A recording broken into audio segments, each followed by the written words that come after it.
Quand on a commencé ce travail, on a voulu répondre à une interpellation qu'on entend beaucoup, et pas seulement en Europe, de parents en situation de pauvreté, de pères et de mères, qui disent « mais c'est pas possible, qu'est-ce qu'on fait de mal ?»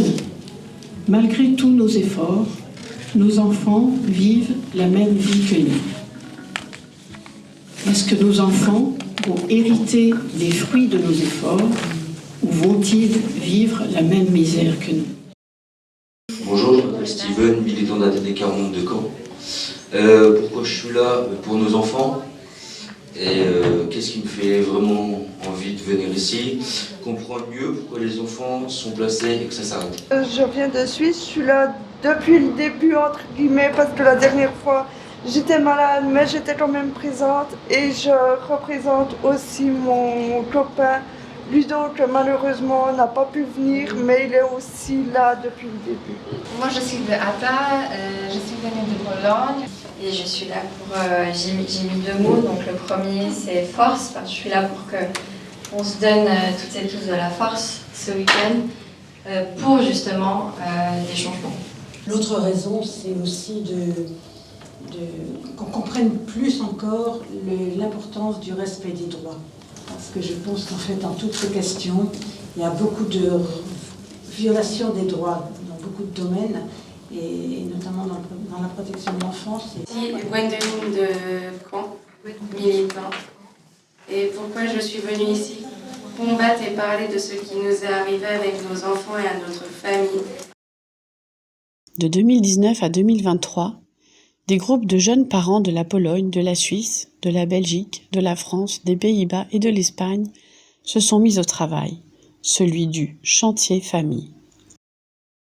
L'équipe de coordination, en collaboration avec les participants, a choisi ce titre pour la recherche-action. D'abord parce que chantier fait référence à être en train d'être fait, et famille au pluriel, parce qu'il existe plusieurs types de familles. Ces familles ont participé pour que les choses changent pour elles et pour tous les autres parents et enfants. Cette ambition a ajouté une nouvelle question au travail. Quel changement faut-il envisager pour que les efforts portent leurs fruits? C'est devenu un défi à relever. Être à la hauteur de l'avenir des enfants, un avenir sans pauvreté. Le mouvement ATD Quart Monde, qu'est-ce que c'est sinon une tentative de s'unir entre citoyens de tous milieux sociaux, à commencer par ceux qui vivent les situations les plus difficiles, pour mener ensemble un combat, on a dit aujourd'hui, contre les causes de la pauvreté. Et quand on parle des causes de la persistance de la pauvreté, ce que vous nous avez dit, c'est qu'est venue la question des liens familiaux et sociaux brisés, et notamment la séparation parents-enfants, le placement. En milieu de pauvreté, la hantise du placement reste très présente, que ce soit en Belgique, en France, en Grande-Bretagne, comme en Suisse ou en Pologne et dans d'autres pays où ATD Quart Monde est présent. Les parents ont souvent dit « on ne nous comprend pas, on ne nous écoute pas, on ne voit pas tout ce qu'on fait. Lorsque l'on dit quelque chose, ça se retourne contre nous. Alors, on se tait. » La situation de pauvreté est rarement perçue et entendue telle que les personnes la vivent. On perçoit rarement la façon dont elle a forgé leur identité et leurs efforts quotidiens de leur vie, ou de leur survie. Là, du coup, en fait, l'idée, c'est que mes enfants ont fait leur petite main, moi j'ai fait ma main, et donc ça veut dire que notre famille, c'est comme une fleur. Et c'est notre résistance, en fait. Ça veut dire que, voilà, c'est les petites mains qui parlent. Pour dire que voilà, on est soudés et c'est ça qui fait notre force. C'est ça l'idée du... Et pourquoi c'est une fleur? Parce que moi j'aime beaucoup les fleurs, puis j'ai travaillé dans ce métier. Et les fleurs, c'est vivant, c'est joyeux, les fleurs, les fleurs, c'est résistant. Alors on a beaucoup travaillé depuis 3 ans, comme ça, oui. C'est 3 ans. Sur 4 ans, un peu plus d'une cinquantaine de parents en situation de pauvreté, rejoints par 8 universitaires de différentes disciplines, se sont penchés sur la question des liens familiaux et sociaux brisés en milieu de grande pauvreté. La recherche des dimensions cachées de la pauvreté a permis aux familles de nommer leur résistance, leur souffrance et leur dépossession du pouvoir d'agir. Les parents ont pu décrire leurs privations matérielles, mais aussi les maltraitances sociales et institutionnelles qu'ils ont subies. Pour vraiment apporter du changement, le chantier famille s'est intéressé aux causes de la pauvreté héréditaire. 2 domaines sont apparus: l'invisibilisation de la pauvreté et le droit en matière de protection de l'enfance. À partir de cela, les participants ont travaillé à construire des propositions de changement. Pour rendre visible la pauvreté, la première proposition se situe au niveau de la formation. Il faut mettre en place dans la formation initiale et continue des professionnels un module obligatoire avec des personnes qui ont l'expérience vécue de la pauvreté. Mais aussi que les parents en situation de pauvreté soient formés pour connaître leurs droits, pour pouvoir se défendre, pour pouvoir prendre la parole et garder un pouvoir d'agir. Former les médias est nécessaire aussi, car la société peut changer à travers eux. Because we know social services can be a bit robotic, and sometimes social workers, they forget that they are human. And I remember we were talking to social worker after we finished. There was a question asked. We asked them, what are you getting from this experience? Because sometimes even if they don't get everything, they will always learn one thing that will change the life of other parents that they will be visiting in the future. And that social worker said what she learned today, that she will take it with her for a very long time, was the fact that as a social worker, you have a right to be a human. That means when you visit a family, just go with the feeling, listen to them, just show a bit of compassion, a bit of empathy. That doesn't take away your professional side. Et le changement qu'on veut vraiment, c'est que du coup, il y ait un changement de perspective chez ces personnes, chez ces professionnels, qui amène à des changements de pratiques concrètes et à un changement vraiment dans le système au niveau institutionnel et professionnel. We won't develop this now, but we know we have to learn about our own rights, to be able to defend ourselves, to speak up and keep this power of action. We could also fill you in on the training activists are doing in the UK to learn how to speak with the media in a way that it doesn't get too personal, but gets a message across. Donc c'est revenu plusieurs fois, Il faut aussi faire changer l'opinion publique. Et alors le combat se mène au niveau des institutions internationales, mais on espère aussi avoir la puissance médiatique d'Amnesty pour changer je parlais de culture, on peut changer de mentalité, je ne sais pas quel mot employer, mais on a vraiment des choses à gagner pour tous à travers des combats menés à partir d'un pays ou à partir de plusieurs. La deuxième proposition est que l'aide et le soutien reconnaissent les compétences des parents pour qu'ils puissent garder ou récupérer leur pouvoir d'agir, en restant les pilotes, et que les professionnels prennent le rôle de copilote pour être dans une coéducation des enfants. La résistance, c'est que je veux passer une bonne mère devant mes enfants. J'ai pas envie que mes enfants entendent que maman c'est une alcoolique, que maman elle sait pas vous gérer, que maman ne sait pas mettre un cadre. Et tout ça c'est dit devant les enfants. Donc c'est choquant pour moi qu'on puisse me dénigrer devant mes enfants. Il faut toujours se battre. Et oui, moi je m'écrasais aussi à un moment donné. Oui. Puis au final je me suis dit, mais plus je disais oui, plus on me disait des choses fausses à mon égard. Laissez-moi le droit en fait de montrer que je suis capable. Et donc ça montre aussi que la question que posait Ludovic, comment peut-on devenir indépendant dans une relation de dépendance, c'est une question, c'est une des grandes questions de la philosophie politique. c'est qu'il ne peut pas y avoir de pouvoir d'agir des personnes concernées s'il n'y a pas de pouvoir d'agir des professionnels. Mais pourquoi est-ce qu'un partenariat est important? Pour les deux parties, en fait. Pour l'enseignant ou le professionnel, il devient plus efficace parce qu'il comprend mieux les circonstances dans lesquelles il travaille et les forces et faiblesses de la famille. Et du côté de la famille, c'est exactement la même chose. La famille devient plus efficace dans l'éducation des enfants grâce à une aide qui leur est apportée.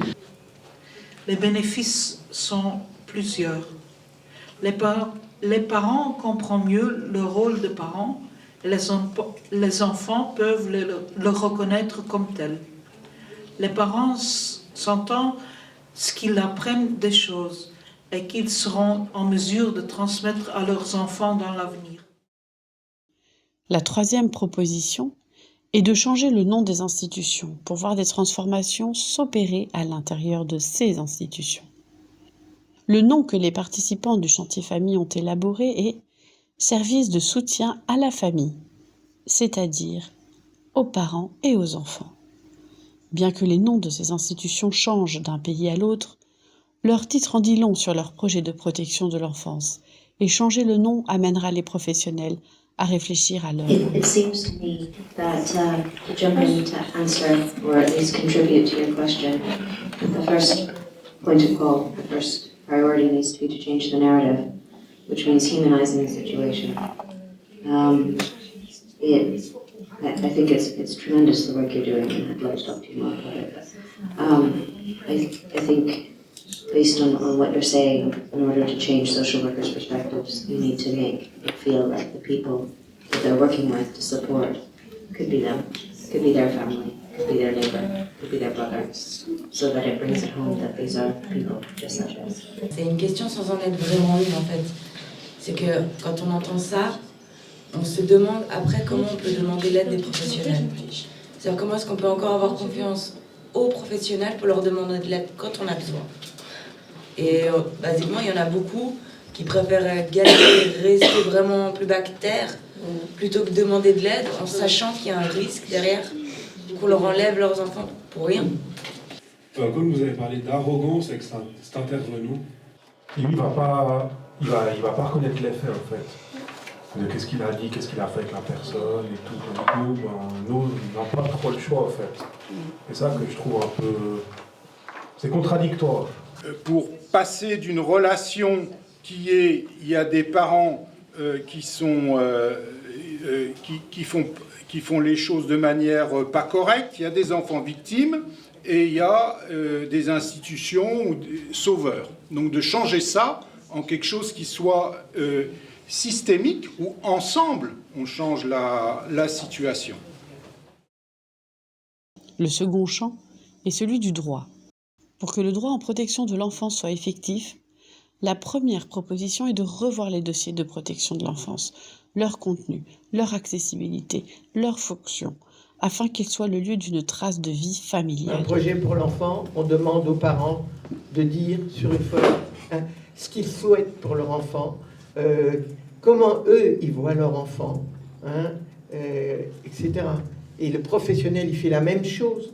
Et on devrait travailler ensemble pour une construction de justement les aides à apporter. Les vices épistémiques, les vices liés au savoir, donc c'est cette attitude par exemple qui consiste à dire je sais tout et toi tu sais rien, donc une sorte d'arrogance qui fait que je suis pas du tout, quand je suis face à cette attitude, moi je suis pas du tout considérée comme porteuse de savoir, comme porteuse d'une expérience et je suis pas du tout comprise.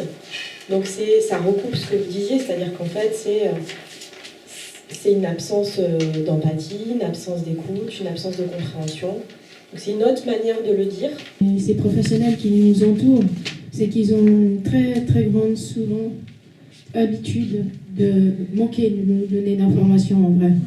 We propose that in all cases of separation, the parents have the chance to create a journal of family history that social services will keep under lock and key to offer the child as soon as possible on their 18th birthday at the latest.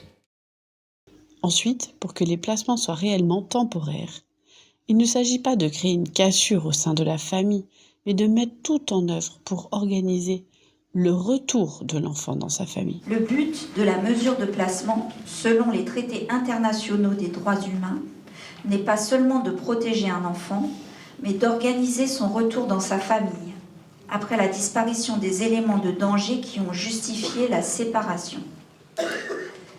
Les contacts entre les membres de la famille, frères et sœurs, parents et enfants, sont indispensables pour que ce retour se passe dans des conditions normales.